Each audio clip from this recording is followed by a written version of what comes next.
Bakit nga ba nasa ikatlong zona ang YouTube creator na si Boss Toyo? Tara't na't alamin!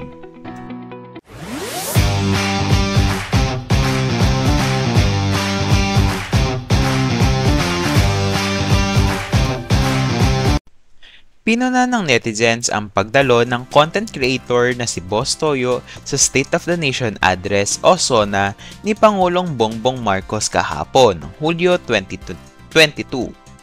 Marami ang nagtataka kung bakit naroon si Boss Toyo o Jason Lozada sa tunay na buhay sa ikatlong SONA ni PBBM na ginanap sa Batasang Pambansa. Nag-aalinlangan ang publiko kung ano ang ginagawa ng isang tulad niya sa nasabing event. May mga nagtanong pa kung tatakbo ba siya sa susunod na eleksyon. May bibilhin ba siya habang ginaganap ang SONA o baka naman may connection talaga siya sa ilang politiko. Sa kanyang post sa Facebook, sinagot ni Boss Toyo ang mga bashers at sinabi niyang hindi naman daw ipinagbabawal sa SONA ang mga taong mahaba ang antas sa lipunan tulad niya.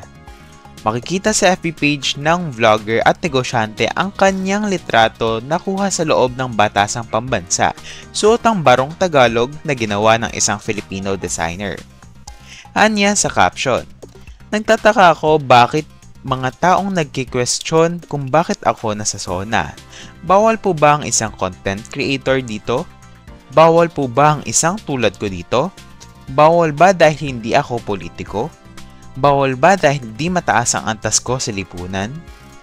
Dagdag pa niya, "Masyado kayo nangahabak ng tao.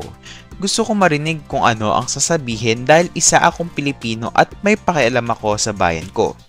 Wala ako nakikitang masama kung andito ako o kahit sinong tao nandito. Pilipino ako at may pakialam ako sa bayan ko." Sabi pa ng content creator na nasa likod ng Pinoy Pawn Stars.